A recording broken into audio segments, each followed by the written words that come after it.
Hi friends, ఈరోజు matter ఏంటంటే bore కుట్టిందని kitchen రూమ్లోకి వెళ్తే కిచెన్ రూమ్లో మ్యాగీ ఉంది. ఇంకా మ్యాగీ ఇంచుకొనేసి ఇంకా వేడి నీళ్ళు వేసేసి ఇంకా అక్కడి నుంచి మసాలా అవన్నీ వేసేసి మ్యాగీ దింపుకోవడమే ఆలేసాం. మా చెల్లెలు అయితే ప్లేట్లు పట్టుకొని 2 ప్లేట్లలో కావాలి. మంచి ప్లేట్ నేను తీసేసుకొని ఇంకా నిమ్మకాయ పెట్టుకొని తినేసి బండి వేసుకొని అక్కడి నుంచి జాన్ మాస్టర్కి వెళ్తే నేను ఎలక్కాయ కూర్చొని తింటా ఉన్నాను. నాకు చూడండి ఎంత మిస్లో పోయింది, బుడ్డ తలకాయ నుంచి పోయింది.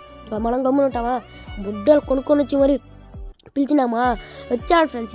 వీడికి చూడండి, వీడు కుట్టినా శ్వాస కూడా తెలియలేదు, పడింది ఏటో మా ఊరు తిరిగి కూర్చోలేదు. మళ్ళీ నా మీద పైన పోతా అంటే పైనుంచి బుడదలు చెల్లారు. ఇంకా నేను గమ్ము ఉంటానా, మా కాడితే 4 ఉన్నాయి, వాళ్ళ కాడ ఎన్ని ఉన్నాయి చూడండి. బుడ్డలతో పడలేదని చెప్పేసి బకెట్లతో పోటీకి వచ్చాడు. వీడైతే బిందె తీసుకుని విసిరేసాడు. ఇంకా బిందె తీసుకొని మనమే ఇంకా పాపం నీళ్ళ కాడికి వచ్చి వాళ్ళని బొల్లాడిచ్చేసినాము. అక్కడి నుంచి బుడద నీళ్ళు అయితే ఇంకా మేము కూడా ఏడ తగ్గేదిలే, బుడద నీళ్ళు తీసుకొని వాడి మీద వేసేసి ఇంకా పైన బుడదలు అంతా పనబెట్టేసామండి. హ్యాపీ హోలీ గైస్, ఉంటా బా.